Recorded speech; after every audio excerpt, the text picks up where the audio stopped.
저는 영국인 의사입니다. 한국인들을 완전히 불신했어요. 과거에 있었던 끔찍한 일 때문에 말이죠. 그런 제가 아프리카 오지 마을에서 의료봉사를 하고 있었는데 어느 날 갑자기 한국 팀이 나타났습니다. 또야? 속으로 한숨만 나왔어요. 그런데 낡은 창고에서 이상한 물건을 발견했습니다. 1970년대 상자 안에 들어있던 그것을 보는 순간 제 세상이 완전히 뒤바뀌었어요. 그 안에는 충격적인 비밀이 숨어 있었거든요. 한국에 대해 제가 알던 모든 것이 틀렸다는 걸 깨달았습니다. 그 후에 벌어진 일은 더욱 놀라웠어요.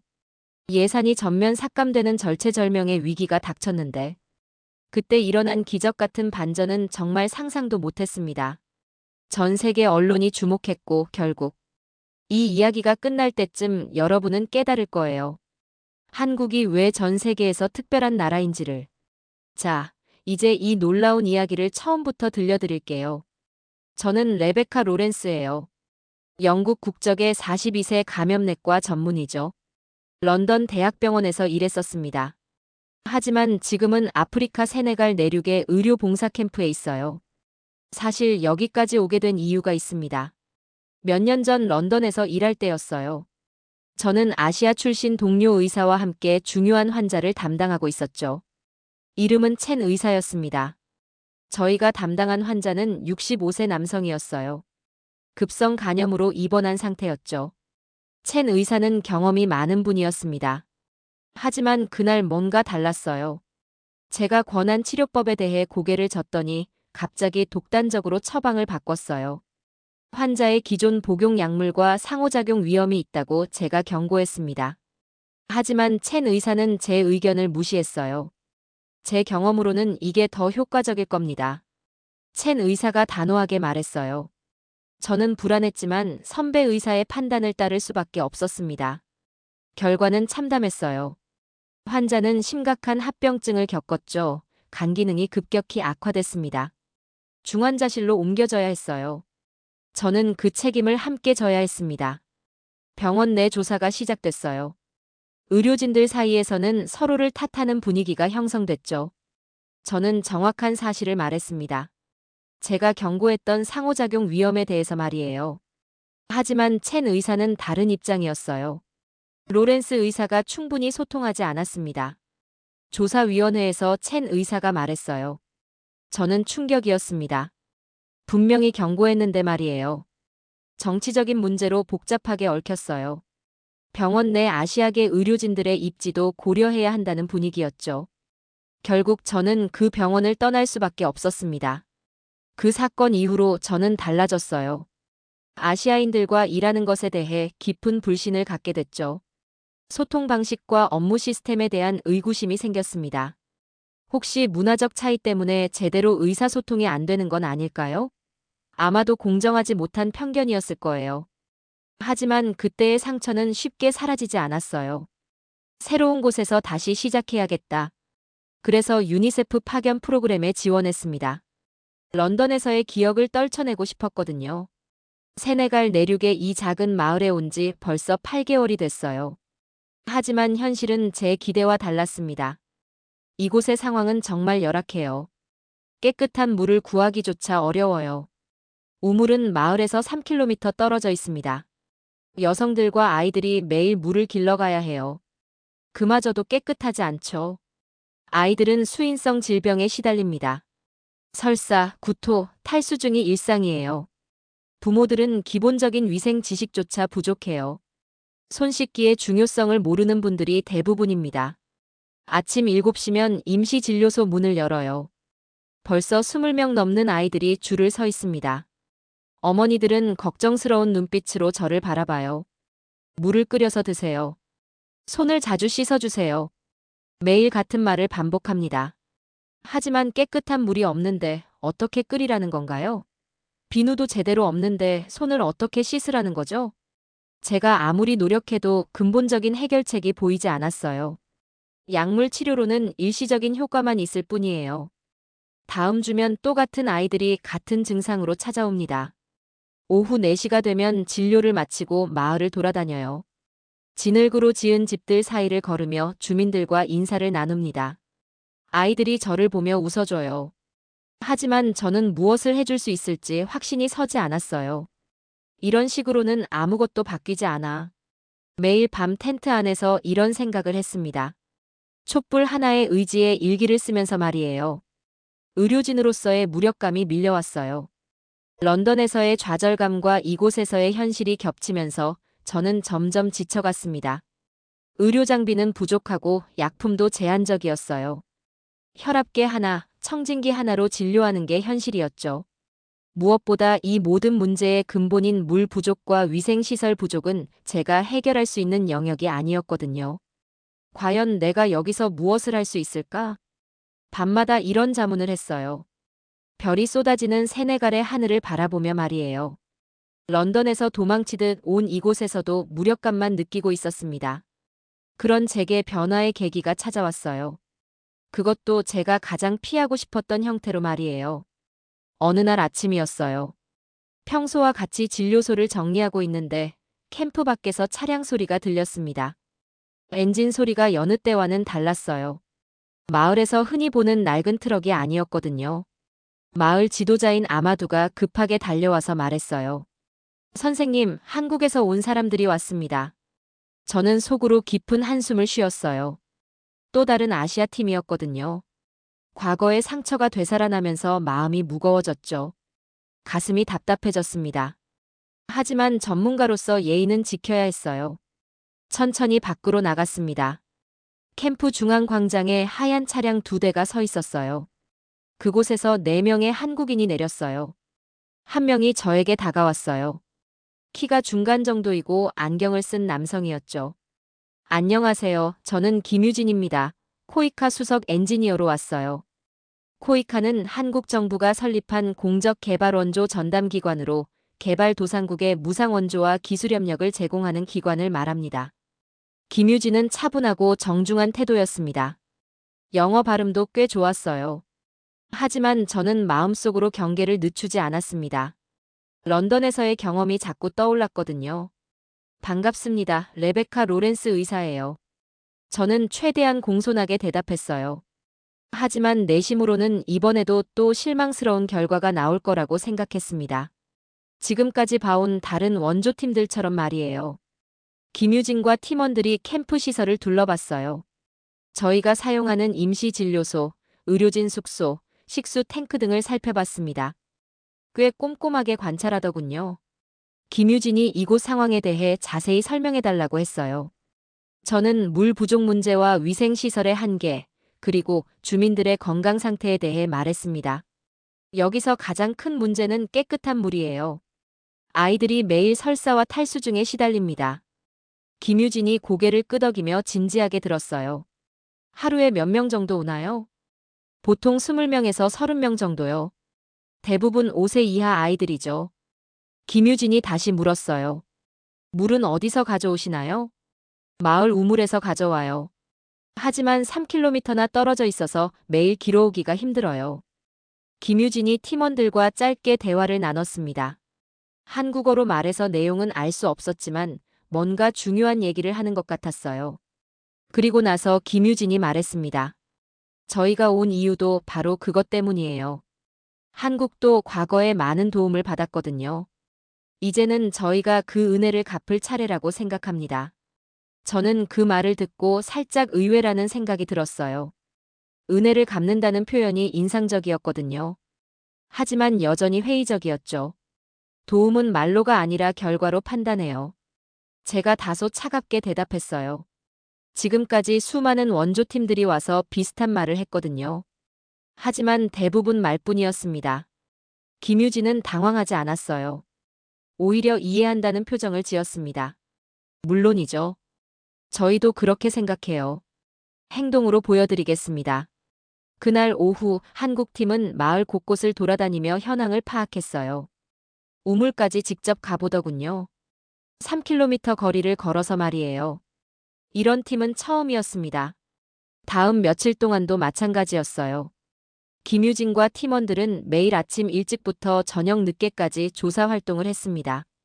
주민들과 직접 대화도 나누고 아이들과도 놀아줬어요. 저는 처음에는 협조적이지 않았습니다. 필요한 정보만 간단히 알려주고 깊이 관여하지 않으려 했어요. 마음속으로는 어차피 며칠 있다가 떠날 거라고 생각했거든요. 그리고 나서는 아무것도 바뀌지 않을 거라고 말이에요. 과거의 경험이 저를 더욱 신중하게 만들었어요. 첸 의사와의 일이 자꾸 떠올랐습니다. 하지만 김유진과 팀원들은 제 예상과 달랐어요. 진짜로 이곳에 머물며 장기간의 계획을 세우고 있는 것 같았거든요. 호텔에 머물지도 않고 마을 근처에 텐트를 쳤습니다. 저희와 똑같은 환경에서 지내겠다는 거였어요. 선생님, 저희가 여기서 할 수 있는 일에 대해 함께 얘기해 볼까요? 김유진이 진지하게 제안했을 때 저는 조금씩 마음이 움직이기 시작했어요. 3일째 되는 날이었어요. 한국팀이 마을 보건소 창고를 정리하고 있었습니다. 보건소라고 해봐야 작은 시멘트 건물 하나였죠. 10년 넘게 방치된 곳이었어요. 저는 호기심이 생겨서 구경을 갔습니다. 오전 진료를 마치고 점심시간이었거든요. 김유진과 팀원들이 먼지투성이 상자들을 하나씩 꺼내고 있었어요. 이런 곳에 뭐가 있을까? 속으로 생각하며 창고 안을 들여다봤습니다. 곰팡이 냄새가 코를 찔렀어요. 오래된 의료기구들과 서류 뭉치들이 무질서하게 쌓여 있었죠. 그런데 김유진이 갑자기 소리쳤어요. 이건 뭐죠? 낡은 나무 상자 하나를 들고 있었습니다. 꽤 무거워 보였어요. 상자에는 1970년대 보건교육 자료라고 프랑스어로 적혀 있었습니다. 글씨가 많이 바래서 겨우 알아볼 수 있었어요. 저희가 함께 상자를 열어봤죠. 뚜껑을 여는 순간 오래된 종이 냄새가 풍겨났습니다. 안에는 오래된 필름 통들이 들어 있었어요. 라벨을 보니 기초위생교육 한국 유니세프 공동 제작이라고 적혀 있었어요. 그것도 세네갈 현지어인 울로프어로 녹음돼 있다고 나와 있었습니다. 저는 깜짝 놀랐어요. 한국이 이런 영상을 만들었다고요? 김유진도 신기해하는 표정이었습니다. 필름 라벨을 자세히 살펴보니 제작 연도가 1978년이라고 적혀 있었습니다. 저희는 급히 그 필름을 재생할 수 있는 장비를 구했어요.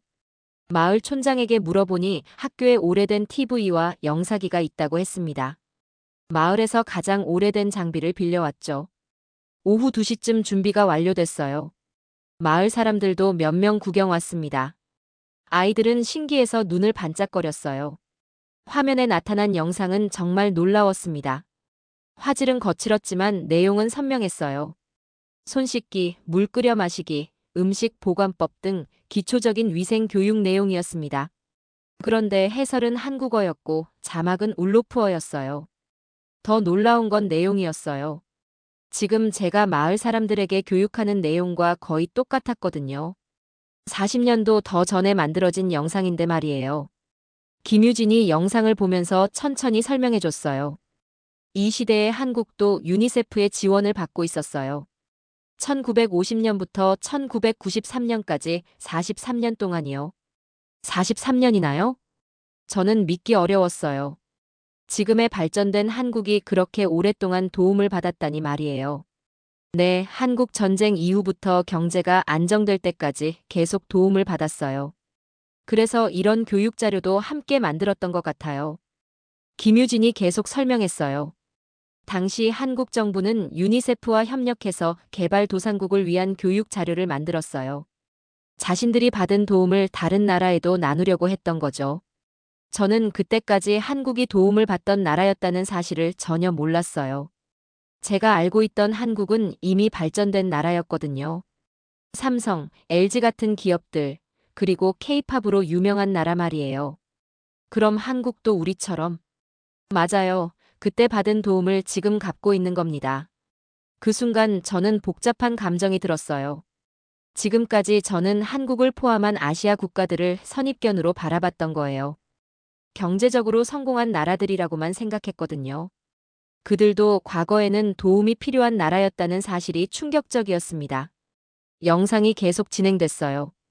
한국의 어린이들이 손을 씻는 모습, 어머니들이 물을 끓이는 모습이 나왔습니다. 그리고 울로프어 자막으로 세네갈 사람들에게 같은 내용을 교육하고 있었어요. 40년 전 한국 어린이들과 지금 세네갈 어린이들이 똑같은 문제로 고생했다는 걸 깨달았습니다. 영상을 끝까지 보고 나서 저는 김유진에게 물었어요. 지금 한국이 여기서 하려는 일도 그런 의미인가요? 그렇습니다. 받은 만큼 돌려주는 거죠. 아니, 받은 것보다 더 많이 돌려주려고 해요. 김유진의 목소리에 진심이 담겨 있었어요. 그날 밤 저는 오랫동안 잠을 이루지 못했습니다. 텐트 안에서 천장을 바라보며 생각에 잠겼어요. 제가 갖고 있던 편견이 얼마나 잘못된 것이었는지 깨달았거든요. 한국팀을 다시 보게 되는 계기가 됐어요. 첸 의사와의 일로 생긴 상처 때문에 모든 아시아인들을 의심의 눈으로 봤던 저 자신이 부끄러웠습니다. 다음 날부터 제 태도가 완전히 달라졌어요. 아침 7시 평소보다 일찍 일어나서 김유진을 찾아갔습니다. 한국팀이 머물고 있는 텐트 쪽으로 걸어가면서 마음이 두근거렸어요. 김유진이 아침 식사를 준비하고 있었습니다. 간단한 라면을 끓이고 있더군요. 김유진 씨, 잠깐 얘기할 수 있을까요? 제가 먼저 다가가서 말했어요. 어제 영상을 보고 많은 생각이 들었어요. 제가 협력할 수 있는 부분이 있다면 알려주세요. 김유진이 놀란 표정을 지었습니다. 라면 젓가락을 들고 있던 손이 멈췄어요. 아마 제가 갑자기 적극적으로 변한 모습이 의외였을 거예요. 정말 감사해요. 사실 저희가 계획하고 있는 프로젝트가 있어요. 김유진이 텐트 안에서 도면을 꺼내왔습니다. A3 용지에 그려진 설계도였어요. 김유진이 설명한 계획은 이동형 태양광 정수 진료소였습니다. 태양광 패널로 전력을 공급하고 물을 정화하고 동시에 기초 의료 서비스를 제공하는 시설이었죠. 어떻게 작동하는 건가요? 저는 설계도를 자세히 들여다봤어요. 태양광 패널이 전력을 생산하고 그 전력으로 정수 장치를 돌려요. 동시에 LED 조명과 의료 장비도 가동할 수 있죠. 정말 혁신적인 아이디어였습니다. 정수 시스템은 저희가 담당하겠어요. 하지만 의료 부분과 위생 교육은 선생님의 도움이 필요해요. 저는 즉시 흥미를 느꼈습니다. 그동안 제가 가장 답답해했던 부분이 바로 근본적인 해결책의 부재였거든요. 좋아요. 위생 교육 프로그램을 제가 담당하겠습니다. 그날부터 저희는 본격적인 협업을 시작했어요. 김유진은 기술적인 부분을 담당하고 저는 의료 및 교육 부분을 맡았습니다. 마을 지도자들도 이 프로젝트에 큰 관심을 보였어요. 아마도 촌장이 직접 찾아와서 말했습니다. 이런 시설이 있으면 우리 마을이 완전히 달라질 거예요. 주민들이 직접 운영할 수 있는 시설이라는 점이 매력적이었거든요. 외부 지원에만 의존하지 않아도 되니까요. 첫 주에는 설계를 다듬었어요. 제가 의료진 입장에서 필요한 것들을 제안했습니다.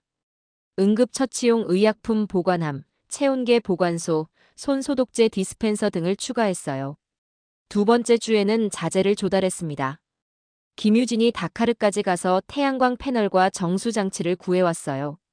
생각보다 비용이 많이 들었지만 코이카에서 전폭적으로 지원해줬습니다. 2주 만에 첫 번째 이동형 진료소가 완성됐어요. 생각보다 훨씬 빨리 진행됐습니다. 김유진과 팀원들이 정말 효율적으로 일했거든요. 아침 6시부터 저녁 8시까지 쉬지 않고 작업했어요. 완성된 시설을 보니 감동이었습니다. 컨테이너 크기의 이동형 건물에 모든 것이 갖춰져 있었어요. 태양광 패널, 정수시설, 의료진 공간, 대기실까지 말이에요. 개소식 날이었습니다. 마을 사람들이 모두 모였어요. 100명이 넘게 왔습니다. 저는 주민들에게 손 씻기와 물 관리법을 교육했어요. 이제 여러분은 깨끗한 물을 마실 수 있어요. 하지만 올바른 방법을 알아야 합니다. 아이들이 깨끗한 물을 마시며 즐거워하는 모습을 보니 가슴이 뭉클했어요. 어떤 아이는 처음 맛보는 깨끗한 물에 놀라서 눈을 크게 뜨기도 했습니다. 선생님, 정말 고마워요. 파투마라는 어머니가 저에게 다가와서 말했어요.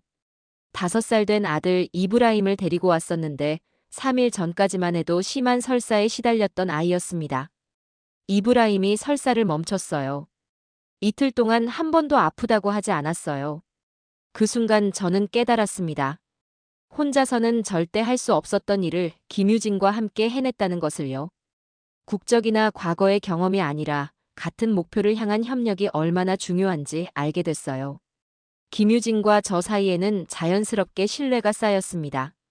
업무적으로는 완벽한 파트너가 됐고 인간적으로도 서로를 이해하게 됐죠. 저녁에 함께 식사를 하면서 김유진이 말했어요. 선생님 덕분에 이 프로젝트가 성공할 수 있었어요. 처음에는 어떻게 접근해야 할지 몰랐거든요. 저는 고개를 저었습니다. 아니에요. 제가 기술적인 부분을 몰랐다면 아무것도 할 수 없었을 거예요. 김유진이 웃으며 말했어요. 그래서 협력이 중요한 거죠. 그때 저는 처음으로 이곳에서 진정한 성취감을 느꼈습니다. 런던에서의 실패와 좌절이 이 순간을 위한 과정이었다는 생각이 들었어요. 한 달 후 마을 아이들의 건강 상태가 눈에 띄게 개선됐어요. 제가 매일 기록하는 진료 일지를 보니 놀라운 변화가 있었습니다. 수인성 질병 발생률이 60% 감소했고 영양 상태도 좋아졌어요. 무엇보다 주민들이 스스로 위생 관리를 하기 시작했습니다. 어머니들이 아이들에게 손 씻기를 가르치고 아버지들이 물 관리를 책임지게 됐어요. 외부 도움 없이도 스스로 건강을 지킬 수 있게 된 거죠. 하지만 모든 일이 순조롭게 진행되지는 않았습니다. 프로젝트가 한창 진행되던 어느 날 김유진에게 긴급 연락이 왔어요. 그의 얼굴에서 혈색이 사라지는 게 보였습니다. 휴대폰을 들고 있는 손이 미세하게 떨렸죠. 본부에서 예산 삭감 통보가 왔습니다. 저는 순간 머리가 하얘졌어요. 막 궤도에 오르기 시작한 프로젝트가 중단될 수도 있다는 생각에 가슴이 철렁 내려앉았습니다. 무슨 일인가요? 김유진의 표정이 더욱 어두워졌어요. 평소 차분했던 그의 모습에서 당황스러움이 역력히 드러났습니다. 현지 비영리 국제협력 단체들과의 중복 지원 논란이 생겼다고 해요. 그리고 본부 내부에서 감사 문제가 제기됐습니다. 저는 순간 화가 치밀어 올랐어요. 정치적 논리로 현장의 필요를 무시하는 것이 이해되지 않았거든요. 이래서 아시아는 시스템이 복잡하다는 거 아닌가요? 제가 감정적으로 말하자 김유진이 조용히 대답했어요. 그의 목소리에는 실망감이 배어 있었지만 포기하지 않겠다는 의지도 함께 느껴졌습니다. 선생님 말씀도 맞습니다. 하지만 저희는 끝까지 해낼 겁니다. 어떻게요? 예산도 없는데. 한국이 받은 은혜는 가볍지 않습니다.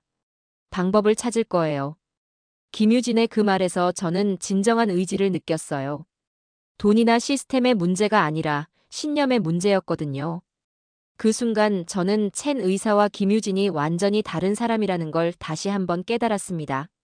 다음 날부터 상황은 더욱 심각해졌어요. 본부에서 온 공식 문서에는 프로젝트 중단 가능성이 명시돼 있었습니다. 지역 정치인들이 개입하면서 복잡한 이해관계가 얽혔다고 했어요. 마을 장로들도 이 소식을 들었습니다. 아마도 촌장이 급하게 저를 찾아왔어요.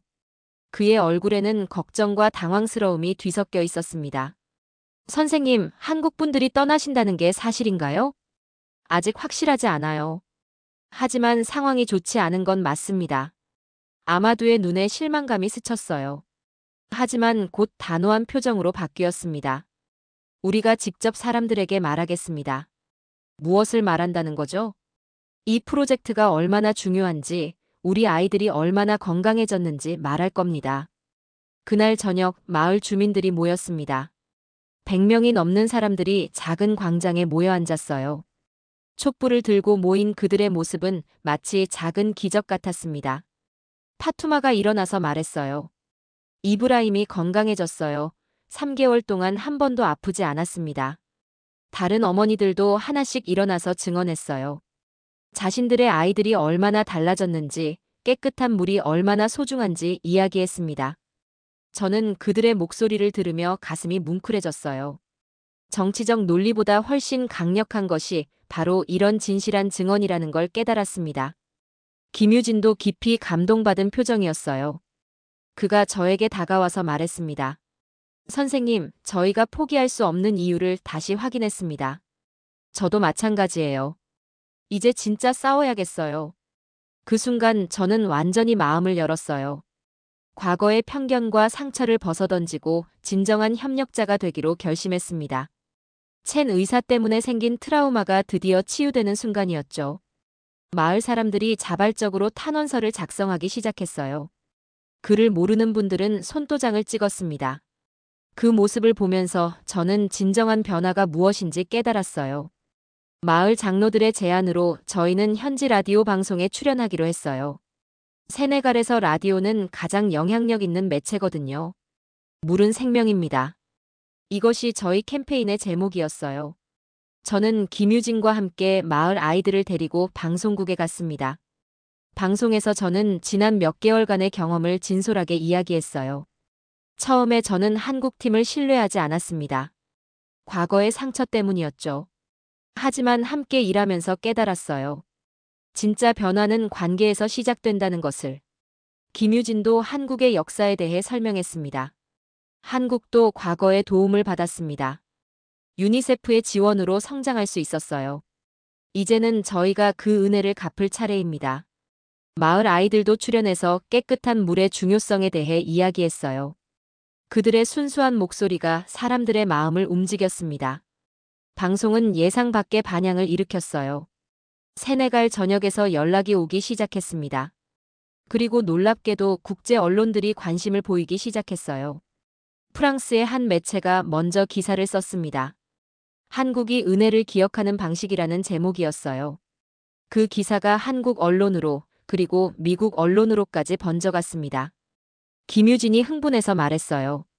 선생님, 본부에서 연락이 왔습니다. 예산이 전면 복구됐다고 해요. 저는 믿기지 않았어요. 정말인가요? 네, 국제적인 관심이 높아지면서 본부에서도 이 프로젝트의 중요성을 다시 인식했답니다. 그 순간 저는 작은 목소리가 얼마나 큰 힘을 가질 수 있는지 깨달았어요. 저희가 한 일은 단순한 라디오 방송이었지만 그것이 세계를 움직였던 거죠. 마을 사람들도 기뻐했습니다. 그들의 이야기가 세계에 전해졌다는 사실에 자부심을 느꼈어요. 이제 정말 시작입니다. 김유진이 말했을 때 저도 같은 생각이었어요. 이것은 끝이 아니라 새로운 시작이었습니다. 예산이 복구된 후 김유진은 더 큰 계획을 제안했어요. 그의 눈에서 새로운 열정이 타오르는 걸 느낄 수 있었습니다. 선생님, 저희가 특별한 프로젝트를 하나 더 하고 싶습니다. 어떤 프로젝트인가요? 생명의 숲을 만드는 거예요. 김유진이 설명한 계획은 정말 감동적이었어요. 마을 근처에 작은 숲을 조성하되 나무 한 그루마다 한국이 과거에 도움을 받았던 국가들의 이름을 새기는 것이었습니다. 미국, 영국, 독일, 프랑스, 캐나다, 호주. 한국을 도왔던 모든 나라의 이름을 새길 겁니다. 저는 그 아이디어에 깊이 감동받았어요. 단순한 기념비가 아니라 살아있는 생명체로 감사를 표현하는 것이었거든요. 이런 발상을 어떻게 했을까 싶었습니다. 나무는 계속 자라잖아요. 감사의 마음도 그렇게 계속 자라나길 바라는 거죠. 김유진의 설명을 들으니 더욱 의미 깊게 느껴졌어요. 마을 주민들도 이 프로젝트에 적극적으로 참여했습니다. 아이들은 직접 나무를 심고 싶다고 했고, 어른들은 관리 방법을 배우고 싶어 했어요. 나무를 구하는 것부터 시작했습니다. 세네갈 현지에서 잘 자라는 바오밥 나무와 아카시아 나무를 선택했어요. 각 나무마다 작은 동판을 만들어서 국가 이름을 새겼습니다. 조성 작업은 마을 전체가 참여하는 큰 행사가 됐어요. 아이들부터 노인들까지 모든 사람이 삽을 들고 나무를 심었습니다. 저도 땀을 흘리며 흙을 파고 물을 주었어요. 특히 기억에 남는 순간이 있었어요. 5살 된 아이샤가 작은 손으로 나무 뿌리에 물을 주면서 말했습니다. 나무야, 건강하게 자라렴. 우리처럼. 그 순간 저는 이 프로젝트의 진짜 의미를 깨달았어요. 단순히 과거에 대한 감사가 아니라 미래에 대한 희망이었던 거죠. 개소식 날이 되었습니다. 마을 사람들이 모두 모였고 다카르에서 온 기자들도 있었어요. 저는 영국이라고 새겨진 나무 앞에 서 있었습니다. 감정이 북받쳐 올랐어요. 제가 태어난 나라가 한국의 성장에 기여했다는 사실이 자랑스러웠고, 동시에 그 도움이 이렇게 아름다운 형태로 다른 나라까지 전해지고 있다는 게 신기했습니다. 김유진이 제 옆에 와서 조용히 말했어요. 선생님 덕분에 이 모든 것이 가능했습니다. 아니에요. 저희가 함께 해낸 일이죠. 그날 저희는 마을 학교에 코리아 세네갈 공존 클리닉이라는 위생센터도 개소했어요. 아이들이 매일 사용할 수 있는 깨끗한 물과 기본적인 의료 서비스를 제공하는 곳이었습니다. 개소식에서 아마두 촌장이 연설했어요. 이 나무들은 우리에게 가르쳐 줍니다. 받은 은혜를 잊지 않고 다른 사람들에게 나누어 주는 것이 얼마나 소중한지를. 저는 그 말을 들으며 제 인생이 완전히 바뀌었다는 것을 느꼈어요. 편견과 상처로 가득했던 마음이 감사와 희망으로 채워졌습니다. 숲 한가운데에는 큰 돌판을 세웠어요. 거기에는 한국어, 영어, 프랑스어, 울로프어로 이렇게 새겨져 있었습니다. 은혜를 잊지 않는 나라들이 만든 생명의 숲. 그 글귀를 보면서 저는 진정한 국제협력이 무엇인지 깨달았어요. 국적이나 인종이 아니라 서로를 향한 진심과 감사의 마음이었습니다. 저녁이 되자 마을 사람들이 작은 축제를 열었어요. 전통 춤과 노래가 이어졌고 아이들이 웃음소리를 터뜨렸습니다. 그 모든 순간이 마법 같았어요. 프로젝트가 시작된 지 1년이 흘렀습니다. 시간이 이렇게 빨리 지날 줄 몰랐어요. 결과는 저희 기대를 훨씬 뛰어넘었습니다. 마을의 수인성 질병 발생률이 70%나 감소했어요. 아이들의 영양 상태도 크게 개선됐습니다. 제가 매일 기록하는 진료 일지에 그 변화가 고스란히 담겨 있었어요. 무엇보다 마을 주민들이 스스로 위생 관리를 하게 됐어요. 저희가 교육한 내용을 다른 마을에까지 전파하고 있었습니다. 이건 정말 예상치 못한 성과였죠. 그런데 어느 날 반가운 소식이 들려왔어요. 김유진이 다시 세네갈을 방문한다는 것이었습니다. 그 소식을 들었을 때 제 가슴이 얼마나 뛰었는지 몰라요. 공항에서 김유진을 만났을 때 저는 정말 기뻤어요. 마치 오랜 가족을 만나는 기분이었거든요. 1년 동안 이메일로만 연락했던 터라 직접 만나니 더욱 반가웠습니다. 선생님, 1년 만이네요. 정말 보고 싶었어요. 어떻게 지내셨어요? 저희는 함께 마을로 향했습니다. 차창 밖으로 보이는 풍경이 1년 전과는 확연히 달랐어요. 도로도 좀 더 정비됐고 마을 입구에는 새로운 표지판도 세워져 있었습니다. 마을에 도착하자마자 아이들이 김유진을 보고 달려와서 안겼어요. 그 모습을 보니 가슴이 따뜻해졌습니다. 김유진 선생님. 아이들이 한국어로 인사했어요. 지난 1년 동안 제가 틈틈이 가르쳐 준 거였죠. 김유진이 깜짝 놀라며 웃었습니다. 와, 한국어를 배웠구나. 네, 레베카 선생님이 가르쳐 줬어요. 이브라임이 자랑스럽게 대답했어요. 1년 전 아팠던 그 아이는 이제 건강하게 뛰어다니고 있었습니다. 마을을 둘러보는 김유진의 표정이 점점 밝아졌어요. 생명의 숲은 무성하게 자라 있었고 클리닉은 활발하게 운영되고 있었습니다. 무엇보다 마을 사람들의 표정이 1년 전과는 완전히 달랐어요. 그날 저녁 마을 사람들이 환영 모임을 열어줬습니다. 아이들이 직접 그린 그림을 선물로 주었어요. 한국과 영국, 그리고 세네갈의 국기가 함께 그려진 그림이었습니다. 김유진이 그림을 받아보며 감동해했어요. 이렇게 예쁜 그림을 그려줘서 고마워. 그때 김유진이 저에게 특별한 소식을 전했습니다. 선생님, 좋은 소식이 있습니다. 무엇인가요? 코이카에서 선생님을 한국으로 초청하고 싶어 해요. 국제보건 교류 강연자로 말이에요. 저는 깜짝 놀랐어요. 1년 전만 해도 한국팀을 불신했던 제가 이제는 그들의 나라에 초청받게 된 거였거든요. 정말 영광입니다. 선생님의 경험이 다른 사람들에게도 큰 도움이 될 거예요. 편견을 극복하고 진정한 협력을 이룬 사례니까요. 다음 날, 저희는 클리닉 앞 벽을 새롭게 꾸몄습니다. 아이들이 그린 그림들과 함께 이런 글귀를 새겼어요. 은혜를 잊지 않는 나라, 코리아. 그 글귀를 보면서 저는 깊이 생각했습니다. 1년 전 제가 가졌던 편견이 얼마나 잘못된 것이었는지, 그리고 진정한 협력이 무엇인지 배웠거든요. 김유진과 작별 인사를 나누면서 저는 확신을 가지고 말했어요. 이것은 끝이 아니라 시작입니다. 앞으로도 계속 함께 일하죠. 물론입니다. 선생님과 함께라면 더 많은 기적을 만들 수 있을 거예요. 지금 저는 세네갈에서의 경험을 통해 완전히 새로운 사람이 됐습니다. 편견 대신 이해를, 불신 대신 협력을 선택하게 됐어요. 몇 달 후 저는 정말로 한국을 방문했습니다. 서울에서 열린 국제보건 컨퍼런스에서 저의 경험을 나누었어요. 수백 명의 청중들이 저의 이야기에 깊이 공감해 주었습니다. 편견은 우리가 만든 벽입니다. 하지만 진심으로 다가가면 그 벽은 무너집니다. 강연이 끝나고 많은 분들이 다가와서 감사 인사를 건네주었어요. 그 중에는 눈물을 글썽이는 분들도 있었습니다. 그때 저는 깨달았어요. 국경을 넘나드는 진정한 우정과 협력이 얼마나 소중한지를. 그리고 과거의 상처를 치유하고 새로운 관계를 만들어가는 것이 얼마나 의미 있는 일인지를. 세네갈 마을의 아이들은 지금도 건강하게 자라고 있습니다. 깨끗한 물을 마시고 올바른 위생 습관을 지키면서요. 그리고 그 아이들은 언젠가 다른 누군가를 도울 수 있는 사람으로 성장할 거예요. 저는 지금도 그 마을에 있습니다. 하지만 이제는 혼자가 아니에요. 한국, 영국, 세네갈을 연결하는 다리 역할을 하고 있거든요. 김유진과 저는 정기적으로 연락을 주고받으며 새로운 프로젝트를 계획하고 있어요. 이번에는 다른 아프리카 국가로 이 모델을 확산하는 것입니다.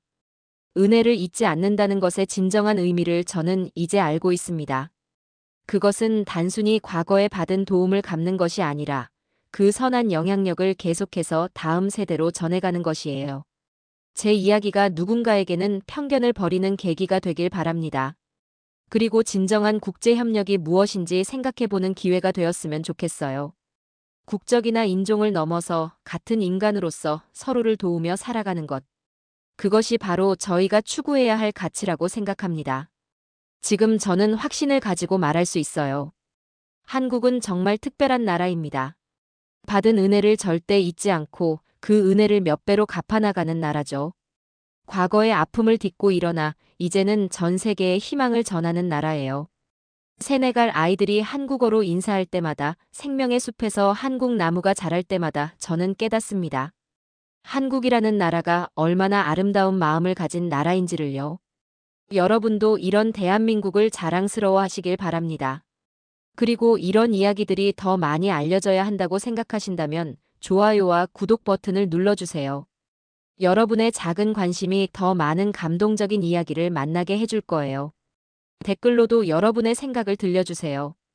한국에 대한 자부심 또는 비슷한 경험이 있으시다면 공유해 주시면 감사하겠습니다. 다음에도 여러분이 몰랐던 대한민국의 진짜 모습, 세계가 인정하는 우리나라의 이야기로 찾아뵙겠습니다. 감사합니다.